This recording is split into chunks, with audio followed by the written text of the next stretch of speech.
I'm back. It's Trevor Tate Bitches, and as I was saying before I left off in the last video, it's something you have to embrace. Accept, acknowledge, acknowledge. You acknowledge that something's different. You acknowledge that as you get older, that it's something that you can't change, and so that leads on to the next process. And once you acknowledge it, you have to accept it. And that is, as I was stating earlier, that it is what it is. The sky is blue. The grass grows green. Tomorrow is going to be June 27th. There's nothing you can do about it. I am black. I have sandy brownish blonde hair. My parents are my parents. I can't change my mom and dad. I can't get a new mom and dad. They are who they are. I came from where I came from. I am who I am. I am gay. There's nothing I can do about it. I like men, and men like me. But no, there's nothing you can do about it, so you have to accept it. It is what it is. Let go, let flow. That could be a process in itself too, because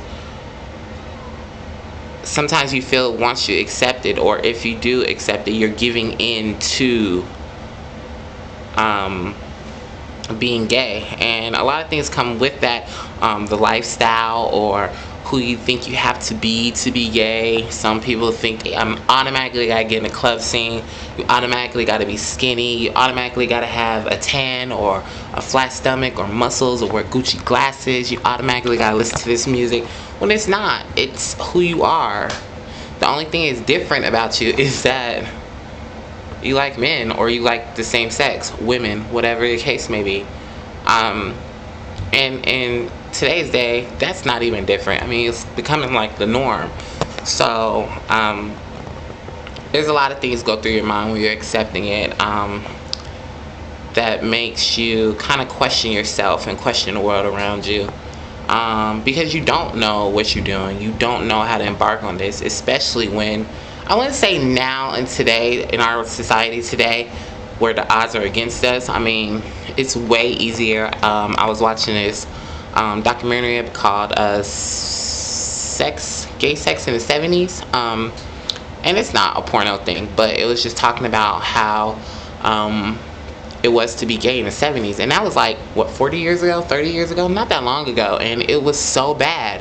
And just for us, or for me to look the way I look and do the things I do, and never been accosted by somebody, never had a bad remark, never been in a fight, never had somebody disrespect me, never had any of those things thrown at me where I had to defend myself because of my sexuality, is something to say about our time. So I wouldn't say it's that bad, but it still is one of those things that in your immediate family, unless you have just an open family, especially if you are the first gay person in your family, like it's the first time your family's dealing with this, it is hard. You're kind of going into it blindsided, and you don't know what to do, so you're kind of playing everything by ear. And when you do that, you're playing it by ears according to your fears and how you're feeling. And usually you're not feeling optimistic or positive or empowered. You're feeling really low and insecure and dirty, in a sense. That's a perfect word. The world makes you feel that you're dirty. Yeah, but anyways, you're not. And so when you learn to accept it, it makes it easier. As you first start off in the process, everything is hard because, again, you're coming to it thinking that it's something horrible. And as you acknowledge it and accept it, it gets better, it gets easier, it gets fun. You become more liberated. And then after you accept it, you embrace it. You embrace your gayness. Embrace it. Like, one day I had to say out loud to me, as me and my best friend, and I was like, I feel bad about saying this, but I'm just going to say it.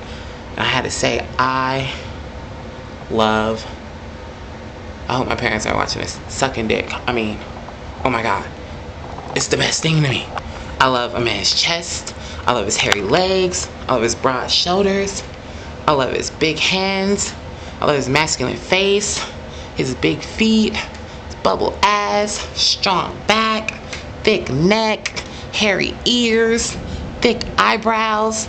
You know what I'm saying? Gold teeth. I love it. I love it. It's awesome. It's fucking awesome. And that empowered me. It made me not feel like it was such a bad thing by just admitting that to myself and embracing it. Like coming to grits with it, accepting it. Like, I'm gonna put on this fucking pink shirt and rock it. You know what I mean? Like, embrace it. That made me feel good, and it empowered me in a way that I didn't even know it was gonna happen. I was just saying it. And with embracing it, you really tap into who you are, who you value yourself to be, your expectations of yourself. You stop looking at the outside world or the gay world, because you can get caught up in all that, especially the gay world.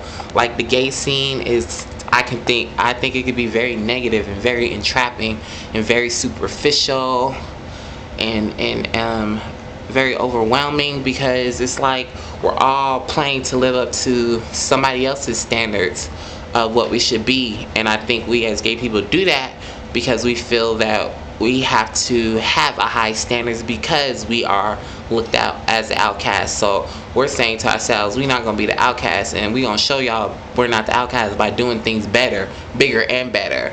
And I think when you get in the gay world, you find yourself trying to live up to that bigger and better expectations, when in some realities, what is bigger and better in the social scene, being pretty, being skinny, fit, car, money, nice boyfriend, nice friends, the latest glasses, the latest bags, it's not bigger and better to the next person. For me, bigger and better is good fucking weave. I mean, if you got a messed up weave, to me, you are fucked.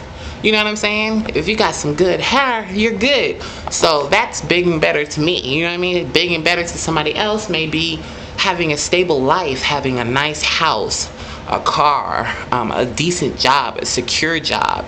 That's bigger and better to them. Somebody else may be video games, being the best in playing the video game he plays. You know what I'm saying? So you have to really tap into what makes you you and really capitalize on that and being empowered by that. So yes, embracing is a big one. And then I think once you embrace your identity in who you are, life becomes better. It becomes, things flow for you. Things flow in a real good form, and things just become simpler. It's just easier. So those are, I think, the biggest process about coming out is acknowledgement, accepting, and embracing it. And then once you have all those keys or factors down, I think your life will be more easier, more funner, because through all those three processes, you really get in touch with who you are and find out what really specifically makes you you and makes you special to your world and what you bring to the table as far as your identity and things like that. So again, that's my opinion, and that's what I think. So give me your feedback. Let me know what you think, if you agree or disagree, or if you have another step program that worked out for you for your coming out story, or to help you feel better about being gay. Okay, it's Trevor Tate, bitches. Bye.